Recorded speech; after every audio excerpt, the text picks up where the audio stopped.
नमस्कार, मैं ज्योति श्रीवास्तव। आप देख रहे हैं सी न्यूज भारत। रुक करेंगे बुलेटिन की ओर। इस बुलेटिन में बात होगी बलिया की, जहां जल जीवन मिशन के तहत चल रहे कार्यों में अनियमितता देखी गई। साथ ही बात होगी गिरिडीह की, जहां 8 करोड़ की लागत से 7 सड़कों के सुदृढ़ीकरण का शिलान्यास किया गया, और बताएंगे कैसे उन्नाव में तेज रफ्तार का कहर देखने को मिला। इन तमाम खबरों पर करेंगे विस्तार से चर्चा।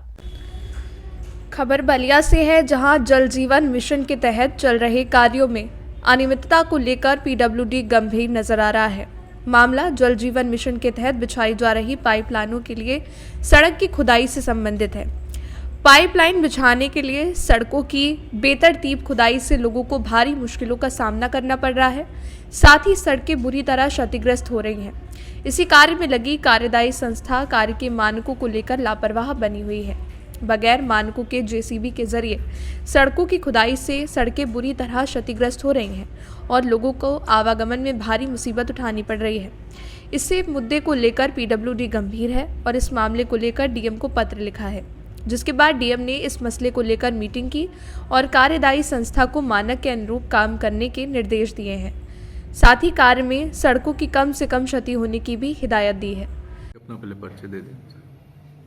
मैं अरुण कुमार, अधिशासी अभियंता प्रांतिक बलिया। सर, जिस तरह से देखा जाए जल मिशन का काम हो रहा है, कई सड़कें क्षतिग्रस्त हो जा रही हैं, तो इसके लिए सर क्या उपाय किया जा रहा है? क्या क्या आपके विभाग द्वारा इसकी मॉनिटरिंग की जा रही है सर?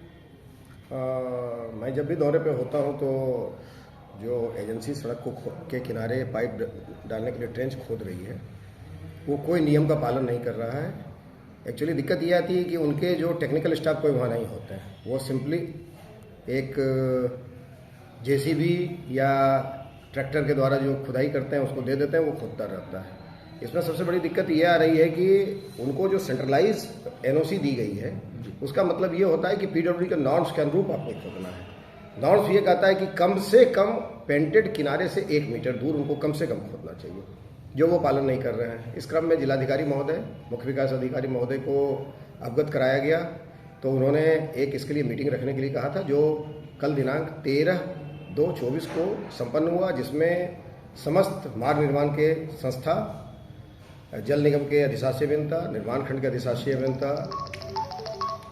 कई लोग इसमें उपस्थित हुए और साथ में जो जिस एजेंसी को काम मिला है वो भी उपस्थित थे। उनको दिशा निर्देश दिया गया और उस पर कई बिंदु तय हुआ, जिसकी कार्यवृत्ति जारी होगी। और उनके द्वारा ये आश्वासन दिया गया है कि अब जो भी ट्रेंच खोदा जाएगा वो कोशिश किया जाएगा 1 मीटर के दूर खोदने का। विशेष परिस्थिति में जैसे कि रोड क्षति होता है तो कोई दिक्कत नहीं है, वो भी गवर्नमेंट का ही काम हो रहा है, कोई व्यक्तिगत काम तो कर नहीं रहा है। तो उसकी रिस्टोरिंग के लिए ये कहा गया है कि उसकी जो फिलिंग कीजिए वो सैंड से कीजिए। सैंड से फिलिंग करने पर यह होता है कोई नेचुरल कॉम्पैक्शन प्राप्त कर लेता है। ये सब उनको कल निर्देश दिए गए हैं। बाकी इन सब सारी चीज़ को संज्ञान जिलाधिकारी महोदय को लाया जाएगा और अब उम्मीद है कि आगे से मतलब कि इस पर कुछ सुधार होगा। बलिया से सी न्यूज संवाददाता जेपी तिवारी की रिपोर्ट। खबर गिरिडीह से है, जहां 7 सड़कों के सुदृढ़ीकरण निर्माण कार्य का शिलान्यास बगोदर विधायक विनोद कुमार सिंह ने किया। जीटी रोड से बेको पूर्वी पंचायत भवन तक एवं घंगरी से सोना पहाड़ी तक की सड़क भी शामिल है। उन्होंने बताया कि मुख्यमंत्री ग्राम सड़क योजना के तहत सड़कों का सुदृढ़ीकरण किया जाएगा। बताया कि लगभग 8 करोड़ की लागत से सड़कों का सुदृढ़ीकरण किया जाएगा, जिसकी लंबाई 16 किलोमीटर के करीब है। मौके पर पूर्व जिप सदस्य गजेंद्र महतो, पूनम महतो, सरिता महतो, भाकपा माले के वरीय नेता प्रमेश्वर महतो, पवन महतो, संदीप जायसवाल, कुमोद यादव, भुवनेश्वर महतो सहित बड़ी संख्या में ग्रामीण उपस्थित थे। मुख्यमंत्री ग्राम सड़क योजना के तहत बगोदर प्रखंड में सरिया रोड से दोंदलो, सरिया रोड से अम्बाडी, सरिया रोड से जमुनिया होते हुए अडवारा, खमरा हाई स्कूल से लेकर के बनपुरा तक, हैसला से गेंदोडी तक, जीटी रोड बेको से लेकर के बेको पूर्वी पंचायत भवन तक और घंगरी से लेकर के सोना पहाड़ी तक इन सड़कों के सुदृढ़ीकरण की शिलान्यास की गई है। करीब जो है वो 8 करोड़ के लागत से सारी सड़कों का सुदृढ़ीकरण होगा और ये लगातार और कोशिश है कि जितने भी हैं कोई निविदा की प्रक्रिया में है जो तमाम सड़कें जो 5 साल 10 साल पुरानी हो गई है और वो जर्जर हो गई है, वो तमाम ग्रामीण सड़कें, पहले तो मुख्य सड़कें तो मरम्मती होती थी, लेकिन ग्रामीण सड़क एक बार बन जाने के बाद लोग बाट जोते रहते थे। इस बार झारखंड सरकार की ओर से प्राथमिकता देकर के गाँव के भी सड़कों को भी जो भी 5 साल 7 साल 10 साल 15 साल पुराने हुए हैं, उन सब की मरम्मती की जा रही है और मरम्मती में उसकी क्वालिटी में भी सुधार किया गया है। जहाँ पहले मात्र 20 mm की ये होता था, उसके बजाय जब 50+25 mm की जो बिटुमिनस हो रहा है, जिससे ग्रामीण सड़कों में पहले से ज़्यादा मजबूत और बेहतर होंगे। गिरिडीह से सी न्यूज़ संवाददाता अशोक कुमार यादव की रिपोर्ट। ललितपुर जिले की तहसील क्षेत्र मडावरा में बीते 2 दिन हुई जोरदार बारिश से किसानों का दर्द झलक उठा।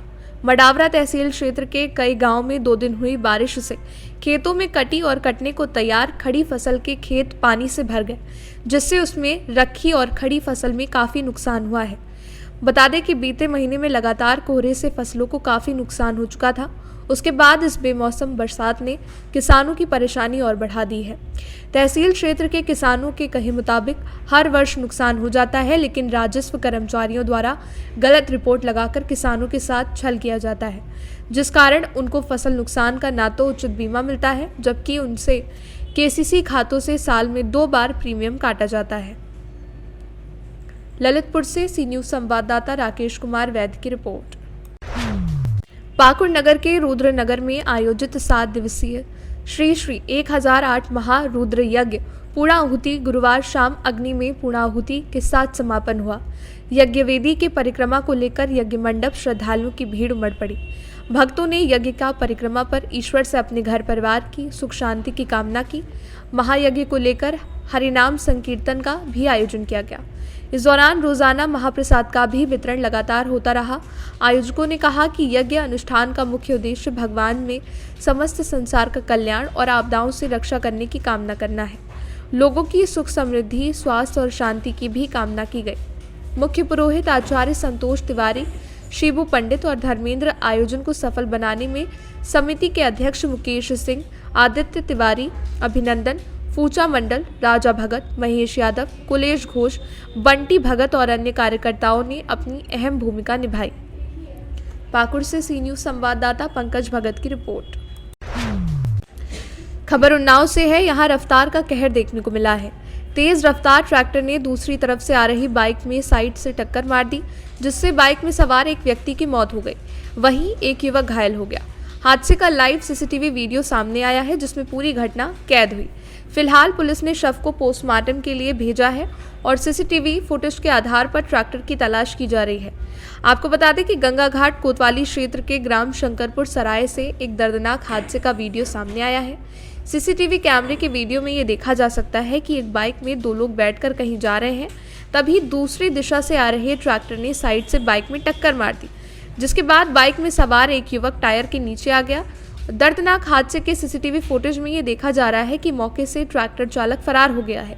वहीं घटना की सूचना पर पहुंची पुलिस ने शव को पोस्टमार्टम के लिए भेज दिया है और गंगा घाट पुलिस सीसीटीवी फुटेज के आधार पर ट्रैक्टर की तलाश में जुटी है। आज दिनांक 22/2/2024 को समय करीब 12 बजे थाना पूर्वा क्षेत्रांतर्गत पूर्वा मोरावा मार्ग पर एचपी पेट्रोल पंप के पास प्राइवेट बस व ट्रक में एक्सीडेंट हो गया, जिसमें बस सवार 5 पुरुष व 4 महिलाएं घायल हो गईं। सूचना पर पुलिस द्वारा तत्काल मौके पर पहुंचकर सभी घायलों को उपचार हेतु सीएचसी पूर्वा ले जाया गया है, जहां से गंभीर रूप से घायल एक महिला को बेहतर इलाज हेतु जिला अस्पताल उन्नाव रेफर कर दिया गया है। शेष सभी घायलों की स्थिति सामान्य है।